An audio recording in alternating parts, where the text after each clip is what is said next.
Okay, you already know that you're supposed to make a claim in order to begin to argue for a position, and you have to support that claim with reasons and evidence.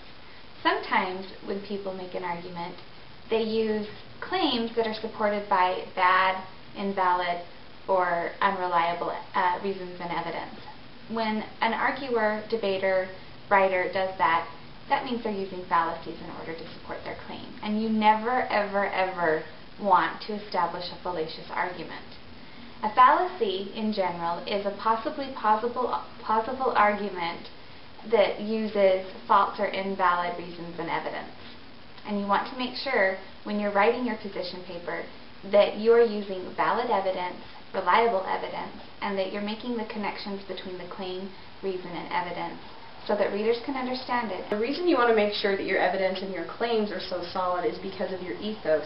You remember from learning about the rhetorical triangle that your ethos is your credibility, and you damage your credibility severely by making a claim that is not solid. Any sort of fallacious argument damages your ethos a lot. So you want to make sure that you're using the very best evidence so that you can have the strongest argument possible. Furthermore, if you remember back from the intro to 2010, we discussed in depth ethos, logos, and pathos. If you break down your ethos, if you weaken your ethos by using fallacious argumentation, it also will break down your logos and your pathos if you're using that in your writing.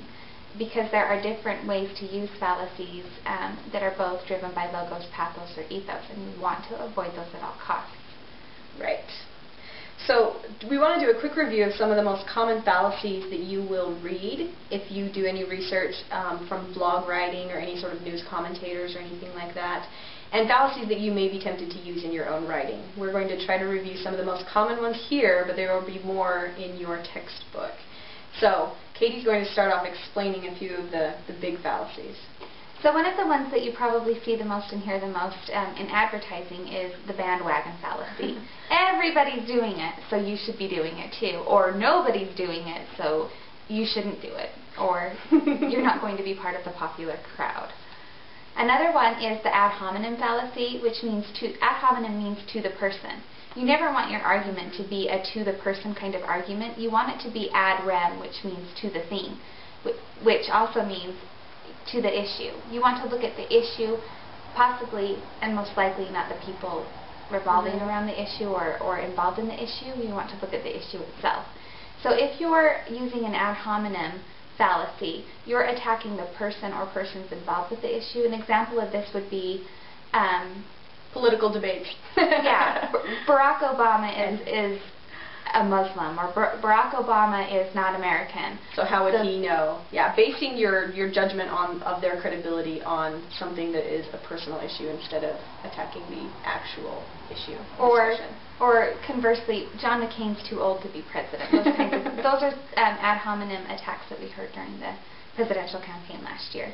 So you want to avoid those. You need to look at the issues and what's surrounding the issues, the problems, the complexities, possible solutions, and why these kinds of issues why these kinds of controversies, complexities are surrounding your issue. All right, another one that you'll see a lot is the slippery slope fallacy, and that is where you set up a point and say that, if this happens, it's only a slippery slope until we're all dead, or something like that. You would bring the end result of your proposed idea as like a slippery slope, meaning that, help me out here. Well, there's nothing you go from the top of the hill all the way to the bottom without anything stopping you in between.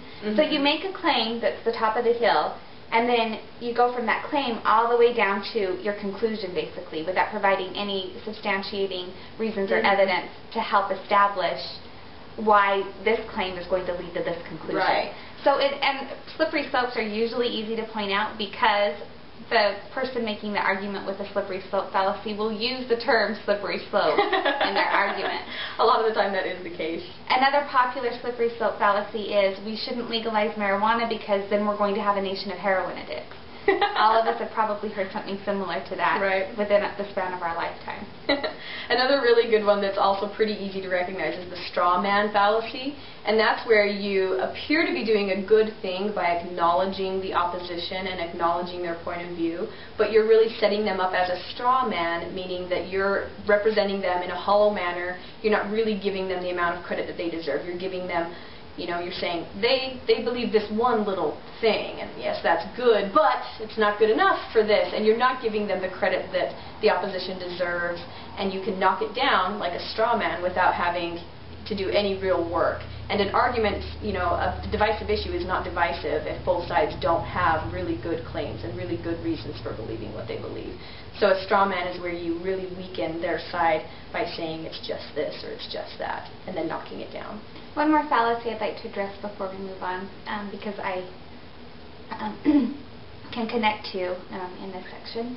So appeal to fear is another fallacy that's used a lot in political debates, a lot in the public discourse that you hear, see, read on television or in the print media today. And that appeal to fear is basically you try to make your audience afraid of something that they possibly are ignorant of, don't know a lot about, or just in general they're afraid. So back when I used Barack Obama is a Muslim, that's partially an ad hominem fallacy. It's also an appeal to fear, because a lot of people in this country have misconceptions or are ignorant about what the Muslim community really is and what it is not. So, and furthermore, you could also attach that to part for the whole. So if one Muslim is bad, all Muslims must be bad. And so you can see how these fallacies can connect to each other and build upon each other to create a fallacious argument. Don't do this in your writing. Your entire paper will implode if you connect all these fallacies together and make your claims based on, false evidence. If the reader doesn't immediately accept the basis for your claim at the outset of your paper, you've lost your reader.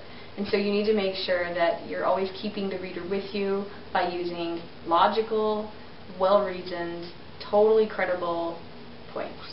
And you need to go back and look at the things that you're possibly implying in your writing with the claims and the reasons and evidence that you use to support the claims, because your readers can infer unintentional things from evidence or reasons that aren't connected well, and you don't want to do that. You want to make sure that your argument is clear on the paper and that your supporting reasons and your supporting evidence are clear. If your reader can infer possible fallacies from them, then you might be using a fallacy unintentionally.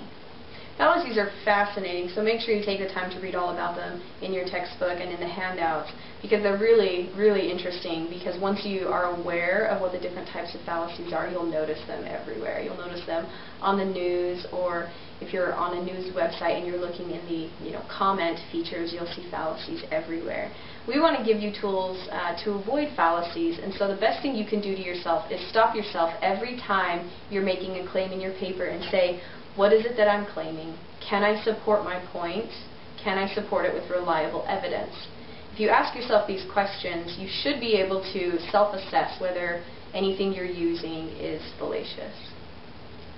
And finally, one way to determine whether a fallacy is being used, whether in writing that you're reading or your own writing, is the arguer using all or nothing qualifiers? If the arguer is using all or nothing qualifiers, chances are they're using a fallacious argument, because there are always exceptions. I just used one to every rule. And so you need to make sure that you avoid those, or at least look for them, so you can know how to make better connections between evidence and reasons to support your claims.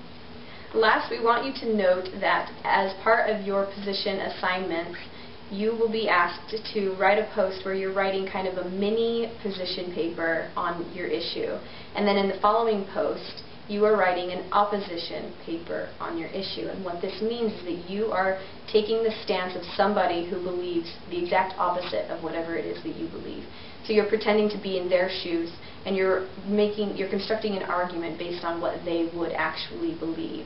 And so we just want you to be aware that as you write your opposition, it's going to be a little bit challenging, but you need to be respectful and try to honestly represent what the opposing side believes.